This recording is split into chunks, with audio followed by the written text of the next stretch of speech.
I want to keep this bait toward the bottom, but I want to let it vibrate and stop.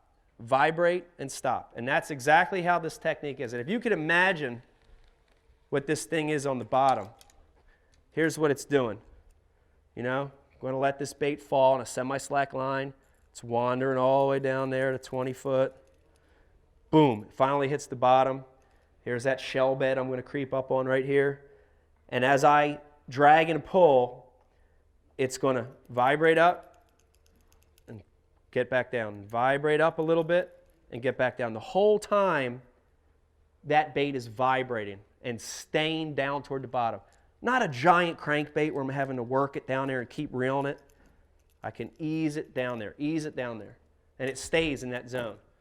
So in the drag and pull, long cast, past where those fish are, past that target zone, letting it fall on a semi-slack line. And real quick about the semi-slack line, 0 to 10 foot, if you're fishing 0 to 10 feet, you can make that cast and you can click over and just use your body and your rod to maintain that semi-slack. Semi-slack means a slight bow in the line, right? Controlled slack. So 0 to 10 foot deep, I click over and I just bow to it, right? I'm using my body and my rod to keep that bow in my line. Most of us are 5 foot to 6 foot tall. Most of us are using 7 foot, 7.5 foot rods. The exception to that would be John Cruz. He's like 3 foot tall. So 0 to 10 foot, to maintain that slight bow in the fall, just click over and just use your body. But when I get in that deep water, the way that I let this fall on a semi-slack line is I just feather it, right? So I make that cast out there, I leave my bail open, and I'm just letting my thumb ride over that spool just enough to keep a slight bow in my line. Because I want that, because once in a while, I don't even want to give it a percentage, 15% of the time, one will eat it on the fall. So you definitely want to let it fall on a semi-slack line. So I make that cast past the target, I let it fall on a semi-slack line, I watch it, boom, the bait hits the bottom. And now I'm going to do just like you would with the Carolina rig, I'm going to drag and pull it, right? So I've got my rod, and I'm going to just kind of drag it. And the interesting thing is that on this technique, I don't do it straight in front of me. I don't do it horizontal. I kind of do it to the side and up. So let me get a look at this. So it hits the bottom, and I kind of drag it and pull it to the side.